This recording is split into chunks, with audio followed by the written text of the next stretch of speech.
Hello दोस्तों। आप लोगों का फिर से स्वागत करता हूं आपके अपने शिक्षा ग्लोबल एकेडमी पर। और आज हम शुरुआत करेंगे दिल्ली सल्तनत। दिल्ली सल्तनत में जितने भी डायनेस्टीज रहे हैं उनमें से आज हम देखने वाले हैं पहली डायनेस्टी, स्लेव डायनेस्टी। तो ये जो स्लेव डायनेस्टी है, स्लेव डायनेस्टी, ठीक। स्लेव डायनेस्टी को और किन किन नामों से जाना जाता है? तो स्लेव डायनेस्टी को ही कहा जाता है। एक तो आ, इल इलबरत इलबरत इलबरत, ठीक। इलबरत, तुर्कवंश और स्लेव डायनेस्टी को और क्या बोला जाता है? मामलुक वंश। एक्चुअल में ये एक पर्टिकुलर वंश है, उसी को स्लेव डायनेस्टी भी कहा गया। मामलुक वंश के भी नाम से जाना जाता है स्लेव डायनेस्टी को, ठीक। स्लेव डायनेस्टी में एक्चुअल में 11 शासक रहे, लेकिन सारे के सारे स्लेव नहीं थे। 11 में से सिर्फ 3 ही थे जो कि स्लेव थे, जैसे कि कुतुबुद्दीन ऐबक, इल्तुतमिश और बलबन। ये 3 ही थे जो गुलाम थे। ये 3 ही थे जो गुलाम थे और शासन किए थे। स्लेव डायनेस्टी कब से कब तक रहा? तो स्लेव डायनेस्टी रहा है 1206 से 1290 तक एडी, ठीक, मतलब ईस्वी। इतने सालों तक स्लेव डायनेस्टी रही है। और इसके संस्थापक कौन थे?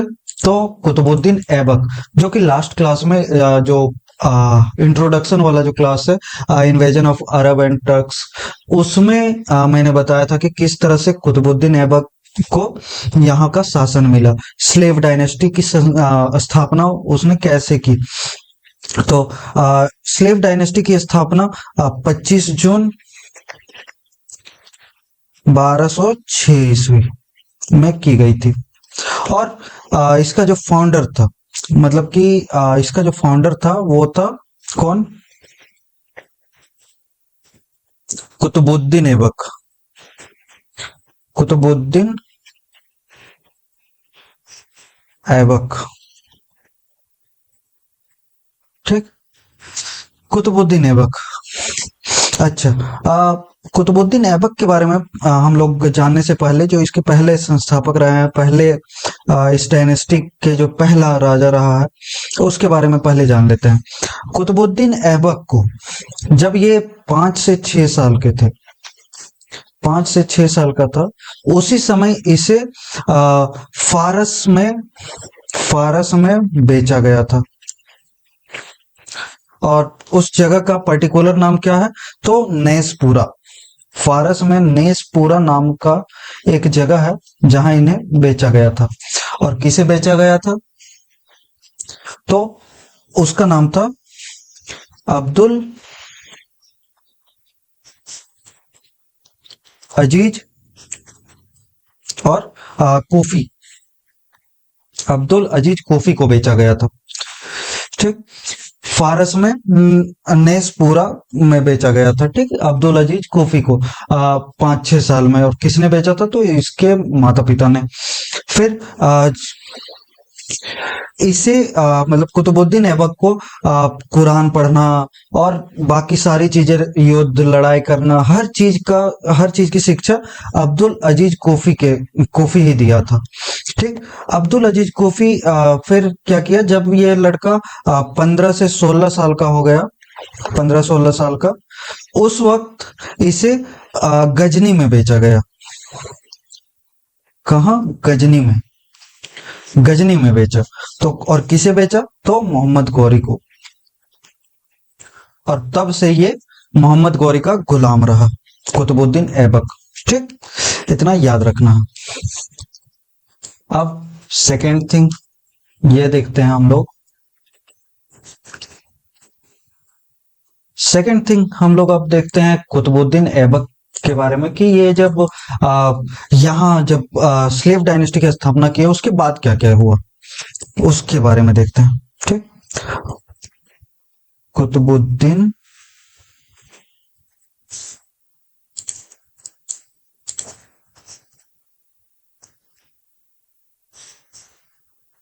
ऐबक,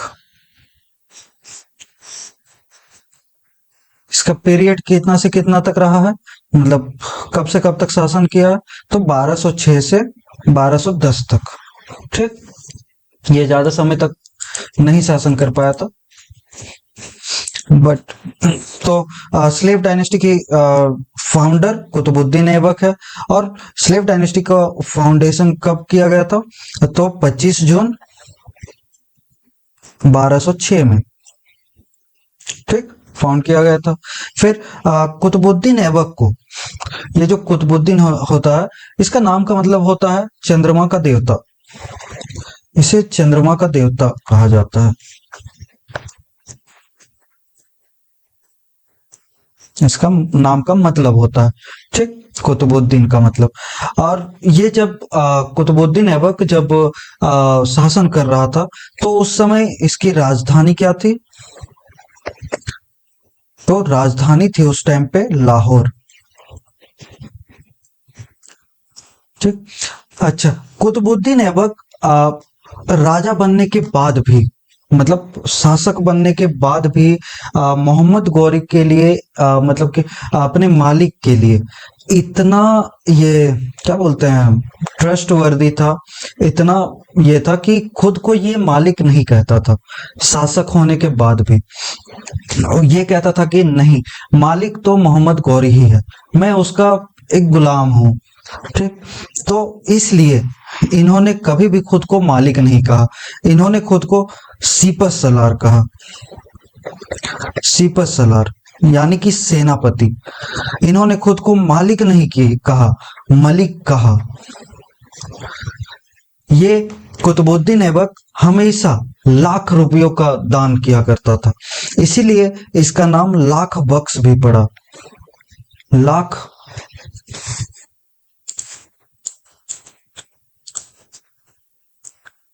बक्स भी पड़ा।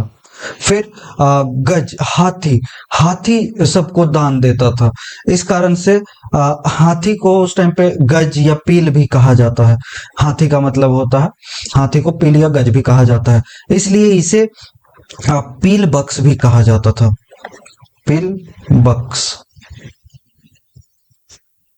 और हमेशा ये पांचों वक्त का कुरान सुरीले शब्दों में गाता था, इसीलिए इसे कुरान ख्वा, कुरान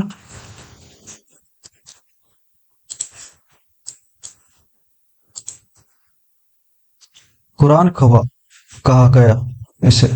ठीक, इतने सारे नाम इसी को कहा गया, इसी के थे। फिर इसके दरबार में एक कवि था जो कि बहुत फेमस था। उस दरबारी कवि का नाम क्या था, दरबारी कवि का, तो हसन निजामी।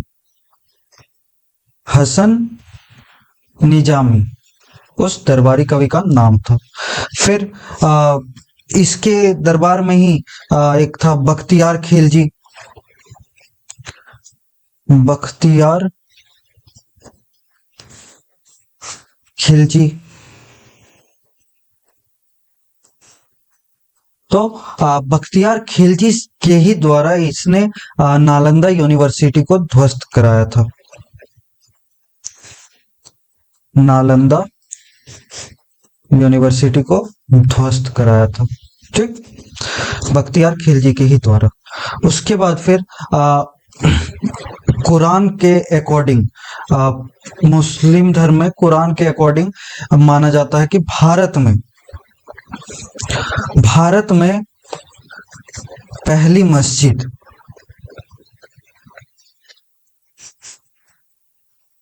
पहली मस्जिद इसी ने बनवाया था और उसका नाम क्या था? तो ये दिल्ली में है। दिल्ली में क्या नाम है? तो कुख्खत उल इस्लाम।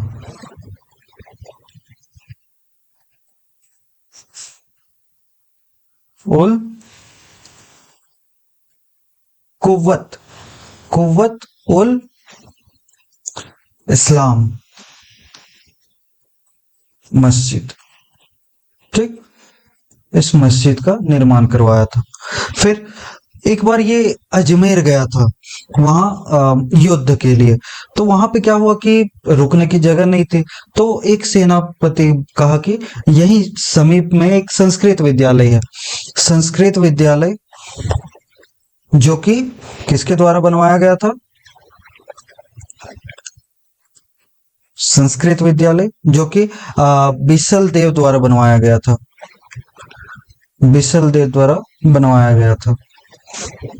ठीक, तो जब वहां पे जीत लिया था तो अब तो सब चीज इसी का हो गया।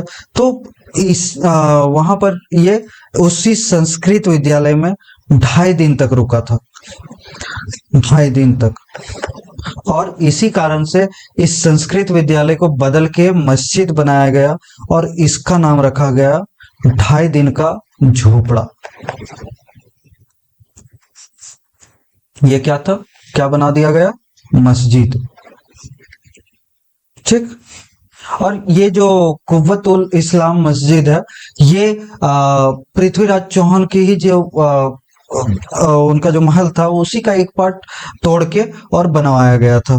ठीक है, फिर क्या है इसमें? और इनके गुरु जब युद्ध करके लौटे तो इनको पता चला कि कुतुबुद्दीन बख्तियार काकी की मृत्यु हो गई है। तो उन्हीं की याद में इन्होंने कुतुब मीनार बनवाया। किसकी याद में? तो कुतुबुद्दीन बख्तियार काकी की याद में इन्होंने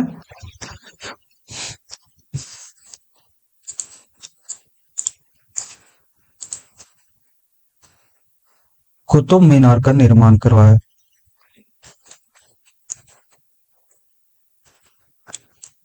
लेकिन सिर्फ स्टार्ट ही किया, इसको कंप्लीट नहीं किया, नहीं कर पाया। उसके पहले ही ये मर गया था। ठीक, और कब मरा था? तो 1210 में। 1210 में उस समय एक खेल होता था चौगान। चौगान इसको बोला जा सकता है हॉर्स पोलो। जो पोलो नहीं खेला जाता कि एक डंडी रहता बैट जैसा और उसे बॉल को मारना होता है, तो ये चौगान खेल रहा था। और चौगान में क्या होता है कि उसी तरह से एक बल्ला रहता है उसी से मारना होता है, लेकिन ये घोड़े में बैठ के मारा जाता है। घोड़े में बैठ के ये मारा जाता है। ठीक है ना? तो यही चौगान ही खेलते हुए इनकी मौत हो गई 1210 में। ठीक, इनके बारे में इतना ही जानना है। अब आते हैं second ruler, second Qutubuddin Aibak के बाद। अब क्या होता है कि कुतुबुद्दीन ऐबक जो है इसका एक बेटा था, पुत्र। उसका नाम था आराम शाह। आराम शाह। ठीक, फिर कुतुबुद्दीन ऐबक का एक गुलाम था, गुलाम, जिसका नाम क्या था? इल्तुतमिश। ठीक, अब हुआ क्या कि जब मोहम्मद गोरी जब जिंदा था, उस वक्त का बात है, 1204 का बात है। ठीक, उस टाइम पे खोखरो नाम का एक जगह था। खोखरो नाम का एक जगह था जहां विद्रोह हो गया था मोहम्मद गौरी के खिलाफ। तो मोहम्मद गौरी ऐबक को कॉल किया, ऐबक को बुलाया कि खोखरो में विद्रोह हो गया है तो आके इस विद्रोह को शांत करो। तो कुतुबुद्दीन ऐबक बोला कि मेरा एक गुलाम है इल्तुतमिश नाम का, बहुत ही बढ़िया लड़का है, लड़ाई पेट बहुत अच्छा करता है, तो हम उसको भेज देते हैं। अभी तबीयत पानी थोड़ा सा मेरा ठीक नहीं है। तो आ, मोहम्मद गौरी बोलता है कि जब तुम इतना बोल रहा है, ठीक है भेज दो उसी को, इल्तुतमिश को ही भेज दो, कोई बात नहीं। तो मोहम्मद गौरी के पास इल्तुतमिश को भेजा गया। अब इल्तुतमिश गया और पूरा कॉन्फिडेंस में गया कि हम तो हरा ही देंगे। तो गौरी बोला कि जैसे कि मान लीजिए कि बहुत सारा स्टूडेंट होता है, वो रेलवे का, जीडी का, ये सब का कोर्स लेता है और सोचता है कि एसएससी सीजीएल निकाल देंगे, या फिर पीसीएस का, जो स्टेट पीसीएस होता है वो सब का कोर्स लेके, या फिर एसएससी सीजीएल का कोर्स लेके ये लोग यूपीएससी में भी भिड़ना शुरू कर देते हैं कि यार निकल तो जाएगा ही। वही चीज इल्तुतमिश किया। इल्तुतमिश गया पूरा कॉन्फिडेंस में। मोहम्मद गौरी बोला कि बेटा तुम तो अभी रेलवे का ही तैयारी किया है, यूपीएससी वाला से कैसे भिड़ेगा। इल्तुतमिश बोला कि अब फॉर्म भरने में क्या जाता है, फॉर्म भर देंगे बैठ जाएंगे, हो गया तो हो गया, नहीं हुआ तो नहीं हुआ। तो मोहम्मद गौरी भी बोला ठीक है जाओ करो। फिर तो में खोखरो वर्सेस इल्तुतमिश का लड़ाई हुआ, युद्ध हुआ इल्तुतमिश का, ठीक। और इसमें क्या हुआ कि खोखरो हार गया और इल्तुतमिश जीत गया। तो मोहम्मद गौरी बहुत खुश। मोहम्मद गौरी बोला कि तुमको क्या चाहिए बोलो, जो चाहिए हम तुमको देंगे। इल्तुतमिश बोला कि नहीं, हम कुतुबुद्दीन ऐबक का गुलाम हैं, आप हमको कुछ नहीं दे सकते हैं, हमको जो दे सकते हैं वो कुतुबुद्दीन ऐबक ही दे सकते हैं। तो मोहम्मद गौरी बोला कि अरे तुम हमको मामूली समझा है क्या, तुम्हारा मालिक मेरा गुलाम है, तो तुम चुपचाप से बोलो तुमको क्या चाहिए। तो जब इंसिस्ट किया गया तो इल्तुतमिश कहा कि अच्छा अगर आप दिला सकते हैं तो एक काम कीजिए कि कुतुबुद्दीन ऐबक जो है उसकी एक लड़की है और हम लोग दोनों प्यार करते हैं, तो हमको उस लड़की से शादी करवा दीजिए कुतुबुद्दीन ऐबक की। अब मोहम्मद गौरी कुतुबुद्दीन ऐबक को फिर बोला कि ऐबक अपनी लड़की की शादी तुम इल्तुतमिश से करा दो। कुतुबुद्दीन ऐबक बोला कि लेकिन मालिक ये तो मेरा गुलाम है और मेरी लड़की तो राजा की बेटी है, तो मतलब कि जैसे कोई भी नौकरी वोकरी तो है नहीं, कुछ सरकारी नौकरी इस लड़का का तो है नहीं, राजा वाजा तो है नहीं। अब क्या हुआ कि ये तो गुलाम है, इसका शादी हम अपनी लड़की से कैसे दें। तो क्या हुआ कि खोखरो में खोखरो का राजा बना दिया गया इल्तुतमिश को। चलो ठीक है लो जाओ, इसको हम नौकरी दे दिए, अब इसकी शादी कराओ, अब तो ये गुलाम नहीं रहा। और इसको गुलामी से आजाद भी दिलाया गया। इसी टाइम पे गुलामी से आजादी भी मिला जब राजा बना तो, ठीक। तो यहां पर सवाल ये बनता है, सवाल पूछा जाता है कि कौन ऐसा गुलाम था जो अपने मालिक से पहले गुलामी से आजादी पाया था। तो वो कौन था, इल्तुतमिश था, ठीक। अब यहाँ पे क्या हुआ, लड़की से शादी हो गया, इधर नौकरी वोकरी सब हो गया, राजा वाजा बना दिया गया। अब आता है जब कुतुबुद्दीन ऐबक 1210 में मरता है, तो उस टाइम पे राजा बनता है आराम से 1210 में, 1200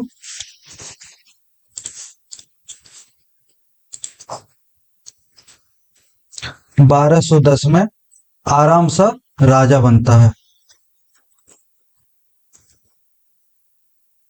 ठीक। अब होता क्या है कि इस टाइम पे 1210 में युद्ध का युद्ध होता है। कौन सा, तो युद्ध का युद्ध।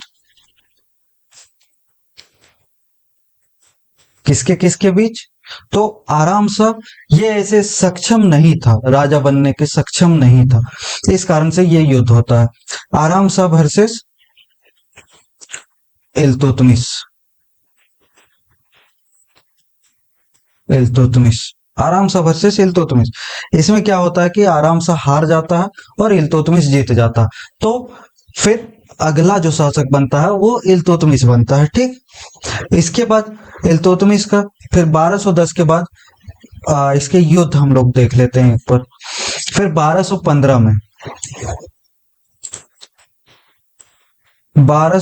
में आ, फिर से अच्छा इल्तुतमिश का इल्तुतमिश वर्सेस याल्दोज याल्दोज का युद्ध होता है। और इसी युद्ध को क्या कहा जाता है आपको पता है?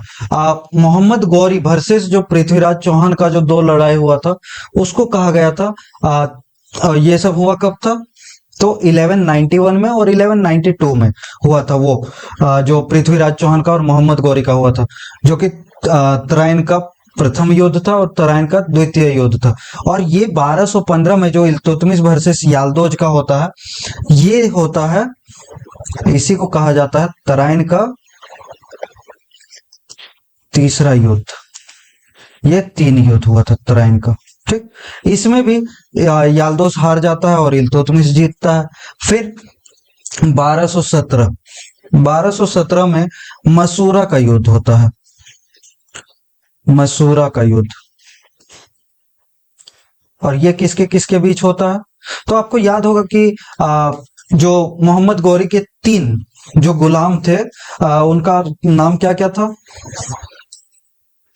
तो एक का नाम था कुबाचा, याल्दोज, फिर और एक कुतुबुद्दीन ऐबक। तो मसूरा का युद्ध जो होता है, जबकि कुबाचा बहुत अच्छा रिश्तेदार होता है, लेकिन कान भरने के कारण सबके, और ये मसूरा का युद्ध हो जाता है। तो किसके किसके बीच? तो इल्तुतमिश इल्तुतमिश और कुबाचा के बीच वर्सेस कुबाचा होता है, ठीक। ये 1217 में हुआ, इतनी लड़ाइयां हुई थी, ये इल्तुतमिश किया था, ठीक। अब आराम शाह को हराने के बाद ये राजा बन जाता है। और इल्तुतमिश को क्या कहा जाता है? इल्तुतमिश का मतलब क्या है? साम्राज्य का स्वामी। इसको साम्राज्य का स्वामी कहा गया, ये टाइटल लिया, साम्राज्य का स्वामी, ठीक। उसके बाद फिर इल्तुतमिश अपने पुत्र की याद में,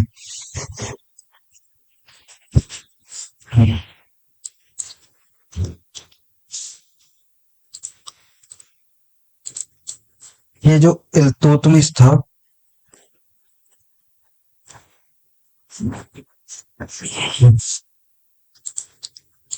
ये क्या करता है कि अपने पुत्र की याद में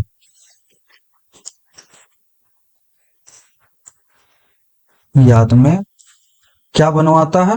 तो एक मकबरा बनवाता है। कौन सा मकबरा? तो सुल्तानगढ़ी का मकबरा बनवाता है। और अपने पुत्र की याद में एक मदरसा भी बनवाता है, जहाँ मुस्लिम, मतलब कि ये सब पढ़ाया जाता है, मदरसा जहाँ पर मुसलमानों को पढ़ाया जाता है, उनका स्कूल, बच्चों का स्कूल, नर्स। तो ये कहाँ पर थी? इसका नाम क्या था? तो नासिरी मदरसा, नासिरी मदरसा इसका नाम रखा गया, ठीक। ये अपने पुत्र के याद में बनाया गया था। पुत्र का नाम नासिरुद्दीन मोहम्मद था, आई थिंक, इसलिए नासिरी मदरसा, ठीक। उसके बाद फिर अपने मतलब कि मोहम्मद गौरी की याद में,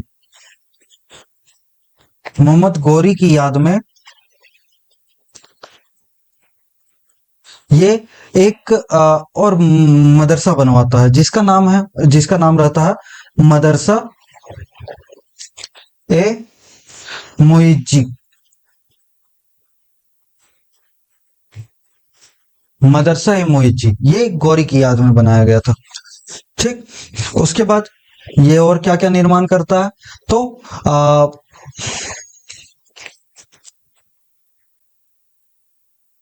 और ये क्या निर्माण करवाता है? तो अतरकीन का दरवाजा, अतरकीन का दरवाजा।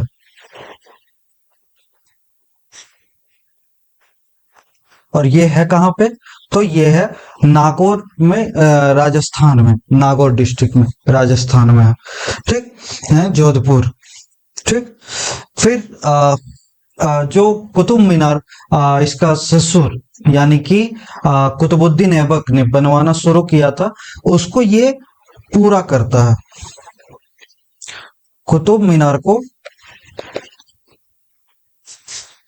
पूर्ण किया। ठीक। फिर पहले तो जब कुतुबुद्दीन ऐबक था उस टाइम पे आ, इसका दिल्ली सल्तनत का राजधानी क्या था? तो लाहौर था। लेकिन इल्तुतमिश जब बना तो इसका कैपिटल कहाँ कर दिया, यानी कि राजधानी दिल्ली। पहली बार दिल्ली को कैपिटल बनाया गया। ठीक। पहली बार दिल्ली को कैपिटल इसी ने बनाया था, कुतुबुद्दीन ऐबक ने। और जो बगदाद के जो खलीफा थे, मतलब मुस्लिम धर्म में जो सबसे बड़े होते हैं खलीफा, उनको मतलब कि जो होते हैं उनको खलीफा बोला जाता है। ठीक ना? तो बगदाद के जो खलीफा थे,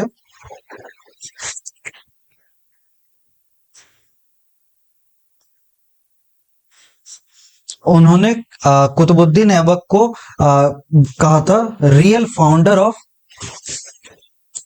दिल्ली सल्तनत। इन्हीं के द्वारा कहा गया था कुतुबुद्दीन ऐबक को रियल फाउंडर ऑफ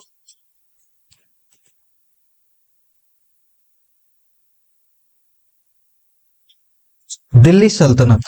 ठीक।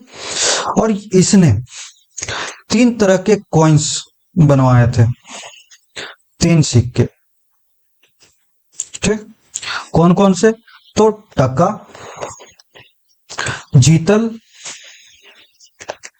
ससगनी, ये सब। ठीक। टका जो था ये सिल्वर कॉइन था, सिल्वर कॉइन था। जीतल जो था ये कॉपर कॉइन था। और ससगनी जो था ये भी सिल्वर कॉइन था। ठीक। और ये पहली बार इसने क्या शुरू किया पता है? कॉपर के ऊपर टकसाल का नाम छपवा है। टकसाल मतलब होता है कि कहाँ छपा है, मतलब कहाँ बना है ये सिक्का, उसका नाम छपवाना शुरू किया। ठीक। इसने और क्या क्या किया? तो इसने एक ग्रुप बनाया, ग्रुप का नाम था तुर्कान ए चहलगनी। तुर्कान ए चहलगनी।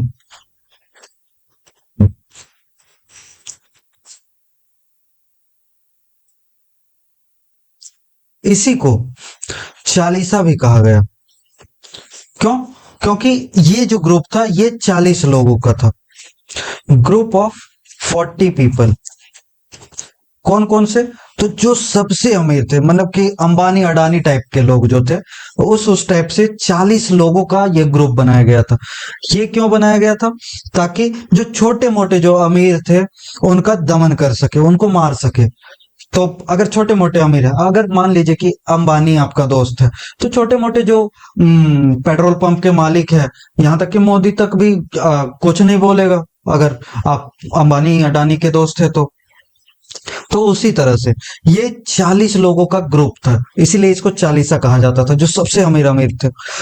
और इसी ग्रुप के जरिए ये अमीरों का दमन करता था, इसीलिए इसे अमीरों का दमन करने वाला भी कहा गया, अमीरों का दमन करने वाला। ठीक। फिर एक प्रथा होती है एकता प्रथा। एकता प्रथा इसने शुरू किया। एकता प्रथा होती क्या है? जिस तरह से आप अगर कहीं पर जॉब कर रहे हैं तो 1 तारीख को क्या होता है? 1 तारीख को आपके मोबाइल में एक मैसेज आता होगा कि your account have been credited this much amount. ठीक। उस वही चीज है एकता, मतलब सैलरी। तो यहाँ पर क्या है कि पैसा वैसा सब देने से देने के जगह पे यहाँ पर सैलरी में क्या दिया जाता था, लैंड पार्ट, जमीन का भाग दिया जाता था कि ये जमीन है, तुम जब तक मेरे पास काम कर रहे हो यहाँ पर उगाओ खाओ रहो करो। इस तरह से जमीन दिया जाने लगा सैलरी में, उसी को कहा गया एकता प्रथा। फिर इसी को फादर ऑफ गुम्बद भी कहा गया, फादर ऑफ गुम्बद, जो गोल टाइप से होता नहीं है मस्जिद, और ये मुसलमान वालों में होता है, जैसे कि ताजमहल में देखिएगा, कुतुब मीनार में देखिएगा, ये सब में, लाल किला में गोल गोल टाइप से होता है, उसी को गुम्बद कहा जाता है। तो इसी को फादर ऑफ गुम्बद, यानी कि भारत में गुम्बद लाने वाला यही है, इसी को फादर ऑफ गुम्बद कहा गया। फिर उज्जैन का जो ये महाकाल मंदिर है, महाकाल मंदिर, उसको भी ये बहुत हद तक ध्वस्त किया था, तोड़ा था महाकाल का मंदिर,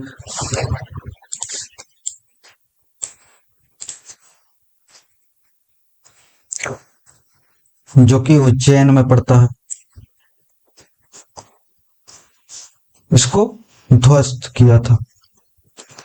ठीक, अब यहाँ पे बात आता है कि और इल्तुतमिश, इल्तुतमिश जो था, इसका एक पुत्र था और एक पुत्री थी। तो बेटे का नाम क्या था, तो रुकुद्दीन फिरोज, रुकुद्दीन फिरोज। ठीक, और जो इल्तुतमिश की बेटी थी उसका नाम था रजिया सुल्तान, रजिया सुल्तान। अच्छा, रजिया सुल्तान का जो पूरा नाम था वो क्या था, पूरा नाम रजिया सुल्तान का जलालात उद्दीन रजिया, जलालात उद दिन रजिया, ये पूरा नाम था रजिया सुल्तान का। ठीक, तो जब कुतुबुद्दीन ऐबक, जब 1236 में इसकी मृत्यु हुई, तो 1236 में ऐसे कहा पढ़ाया जाता है कि 1236 में रजिया सुल्तान रूलर बनी थी, शासक शासन करना शुरू की थी। लेकिन रजिया सुल्तान से पहले 6 7 8 महीनों के लिए, मतलब कि कुछ समय के लिए फिरोज शाह भी बना था, कुछ समय के लिए फिरोज शाह भी बना था 1236 में। लेकिन ये जो चालीसा, ये चालीसा के जो लोग थे, 40 लोग, इन्होंने षड्यंत्र करके रुकुद्दीन फिरोज को मरवा दिया। किसने, तो चालीसा ने, चालीसा के लोगों ने मरवा दिया। जब इसे मरवाया गया तो फिर गद्दी में रजिया सुल्तान बैठी 1236 ईस्वी में, शासिका बनी। ठीक, अब आते हैं नेक्स्ट, रजिया सुल्तान के बारे में जानते हैं। रजिया सुल्तान के ऐसे तो लव ट्रायंगल और बहुत सारी चीजें हैं कहानी में बताई जाती है रजिया सुल्तान के बारे में, लेकिन हमें वो सब जानने की जरूरत नहीं है। हमें बस 2 3 पॉइंट्स ही है रजिया सुल्तान को लेकर जो एग्जाम में पूछा जाता है। रजिया सुल्तान, पहला चीज तो है कि 1236 से लेके 1240 ईस्वी तक रजिया सुल्तान शासन की थी। ठीक, और रजिया सुल्तान के बारे में एक चीज पूछा जाता है एग्जाम में कि वो कौन सी शासिका थी जो पहली और आखिरी मुस्लिम रूलर थी,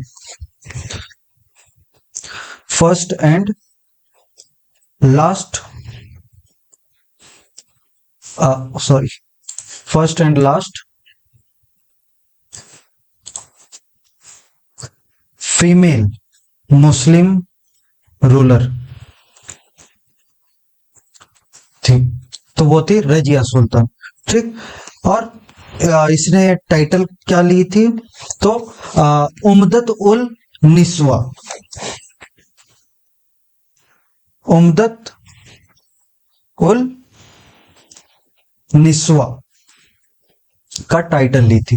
ठीक, और इसका मकबरा कहाँ पर है? तो कैथल में, कैथल में इसका मकबरा है। कैथल कहाँ पर है? तो हरियाणा में, हरियाणा में कैथल, यहीं पर रजिया सुल्तान का मकबरा है। तो इतना ही इसके बारे में जानना है। फिर रजिया सुल्तान के बाद आ, आ, जब दो 1240 में रजिया सुल्तान शासिका से हटी, तो 1240 से लेके ऐसे तो देखिए, रजिया सुल्तान के बाद ऐसे माना जाता है कि नसीरुद्दीन, नसीरुद्दीन मोहम्मद शासन किया। ठीक, लेकिन जब टाइम पीरियड देखेंगे तो रजिया सुल्तान 1240 में खत्म हुआ, रजिया सुल्तान का शासन।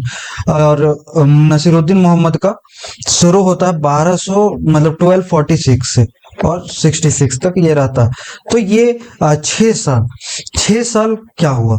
तो इस 6 साल में ये जो चालीसा के लोग थे, यही लोग कोई 1 साल 2 साल 1 साल 2 साल ऐसे कर करके 2 साल 3 साल 1 साल ऐसे ही कर करके ये लोग रूल किए थे 6 साल। ठीक, तो उसके बाद फिर नसीरुद्दीन मोहम्मद आता है, जो कि थोड़ा अच्छा खासा टाइम तक टिकता है। नसीरुद्दीन मोहम्मद के बारे में क्या क्या पढ़ना है, तो इसके बारे में भी दो तीन ही पॉइंट है। क्या क्या? तो ये एक आदर्श शासक था, मतलब कि कुरान बहुत अच्छे से टाइमली पढ़ना, किसी को परेशान नहीं करना, ये सब चीज ये करता था। इसीलिए इसे दिल्ली सल्तनत का सबसे आदर्श शासक कहा गया है, आदर्श शासक। और एक राइटर है इसके टाइम का, एक राइटर था जिसका नाम था मिनहाज, मिनहाज ए सिराज।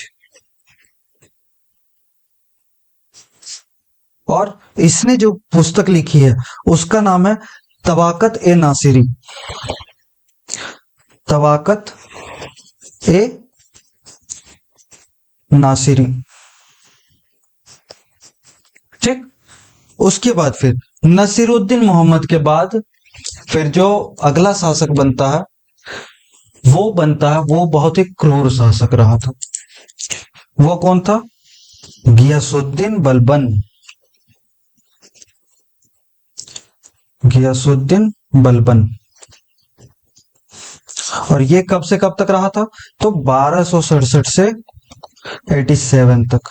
और ये था कौन? तो नसीरुद्दीन मोहम्मद का ससुर था। ठीक, इसका नाम के बारे में जानते हैं, नाम क्या क्या था? तो इसको उलुग खां भी बोला जाता था, उलुग खां। ठीक, फिर इसे नियाबत ए खुदाई भी कहा जाता था, नियाबत ए खुदाई। और इसे जिले इलाही भी कहा जाता था, जिले इलाही। ठीक, ये सब चीजें इसने बड़ी बड़ी कुछ कुछ कामें की, जिसमें से एक था कि इसने राजा बनते ही सबसे पहला चीज क्या किया कि चालीसा को समाप्त किया।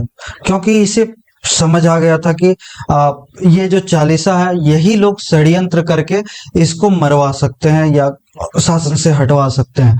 तो इस कारण से चालीसा को समाप्त किया।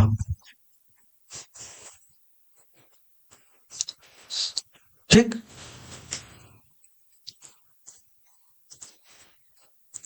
एक युद्ध में गियासुद्दीन का जो पुत्र था वो मृत्यु हो गया था उसका। इस कारण से ये पहला शासक है जो अपने पुत्र को एक शहीद की उपाधि दी थी। मतलब टाइटल किस चीज का? तो शहीद का उपाधि किसको दिया था? तो अपने पुत्र को। ये पहली बार भारत में शहीद की उपाधि दी गई थी अपने पुत्र को। ठीक, फिर इसी ने लाल महल का निर्माण करवाया, लाल महल का निर्माण किया। और ये खुद को मतलब कि बहुत एलाइट क्लास मानता था, और इसी कारण से ये अपने दरबार को मतलब कि फारसी पद्धति पर चलाता था। फारसी पद्धति पर दरबार था। ठीक। फिर इसने एक त्योहार की शुरुआत की जिसका नाम था नवरोज त्योहार।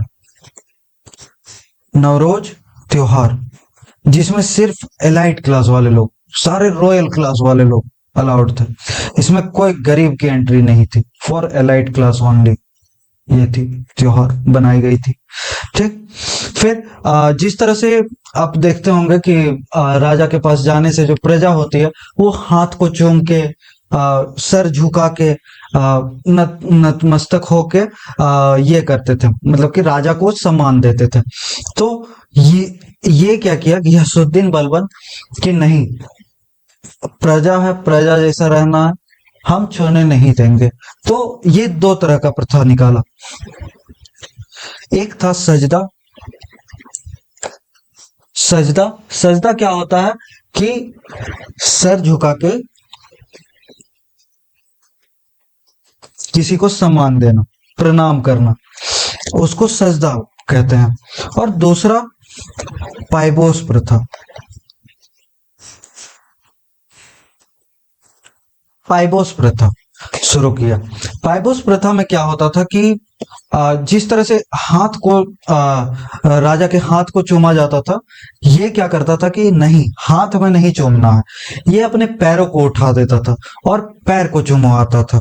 वही है पाइबोस प्रथा। ठीक। उसके बाद फिर गियासुद्दीन बलबन ही है जो पहली बार बरीद की नियुक्ति किया। बरीद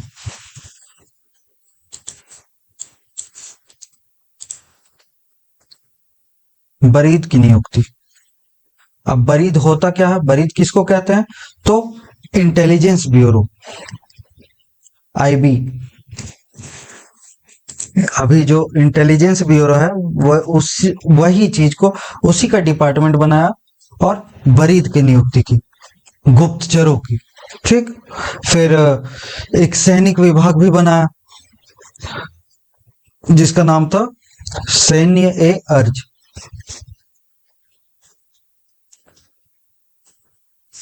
ये क्या था? सैनिक विभाग।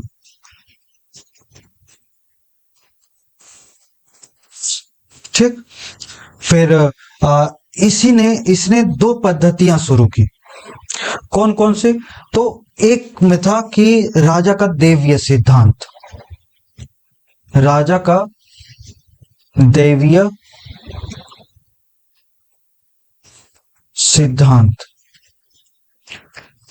इसमें क्या होता था कि इसका मतलब है कि राजा जो है वो देवों का जो भगवान है, मतलब कि सबके अपने अपने उसका जो भगवान था, तो मैं भगवान का दूत हूं, तो जो भी मैं कहता हूं वो भगवान के द्वारा कहा जा रहा है करने को, और आप लोगों को करना है, प्रजा को करना है। यही चीज था राजा का देवीय सिद्धांत। और जो ये नहीं मानता था उन लोगों के लिए क्या था?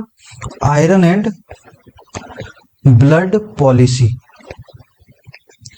यानी कि आयरन का मतलब है कि लोहा का तलवार, तलवार निकलता और खून की नदियां बह जाती थी, मतलब वो खत्म। यही था आयरन एंड ब्लड पॉलिसी, उसको काट देता था।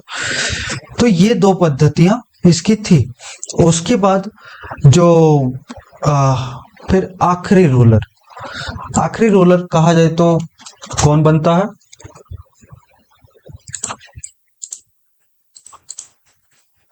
तो सैमुद्दीन क्यूमर्स। सैमुद्दीन क्यूमर्स। और ये जो था बलबन, ये कब से कब तक शासन किया था? तो 87 तक, 1266 से 87 तक। लेकिन और शुरुआत में मैंने क्या बताया था कि स्लेव डायनेस्टी जो था ये 1206 से लेके 1290 तक था। तो 87 के बाद और 3 साल बचता है। 3 साल कौन था? तो सैमुद्दीन क्यूमर्स था, ये 3 साल। ठीक। इसी को स्लेव डायनेस्टी का लास्ट रूलर कहा जाता है। लास्ट रूलर था, last ruler of slave dynasty. ठीक। अच्छा, यहां पर एक छोटा सा इंट्रोडक्शन टाइप से बता देता हूं कि ये जैसे कि भारत है, भारत में मान के चलिए कि ये थोड़ा सा अच्छा से बना देते हैं, ये जम्मू कश्मीर वाला एरिया है। ठीक। और यहाँ पर अफगानिस्तान है, अफगानिस्तान है। इसी जगह पे एक नदी बहती थी, इस जगह पे एक नदी बहती थी जिसका नाम था हेमंत, हेलमंद नदी, हेलमंद नदी। ठीक, इसका नाम था। और इसी नदी के वैली में यानी कि घाटी के पास में, घाटी में कुछ लोग रहते थे जिनकी भाषा क्या थी, इस जगह पे इन लोगों की जो भाषा थी वो थी खिलजी भाषा, खिलजी भाषा थी। और यहाँ पर जो इन लोगों का जो शासक था वो था जलालुद्दीन, जलालुद्दीन फिरोज खिलजी। ठीक। यही इसी नदी के जरिए से दिल्ली आता है, मतलब कि इधर से घूमते फिरते दिल्ली आता है और सैमुद्दीन की उमर्स को मार के और शासक बन जाता है। ठीक। अब हम लोग नेक्स्ट लेक्चर में शुरू करेंगे खिलजी वंश से। तो अभी के लिए इतना पे ही रखते हैं इसको। स्लेव डायनेस्टी यहीं पर खत्म होती है और अब शुरू होगी खिलजी वंश की। Thank you, bye bye.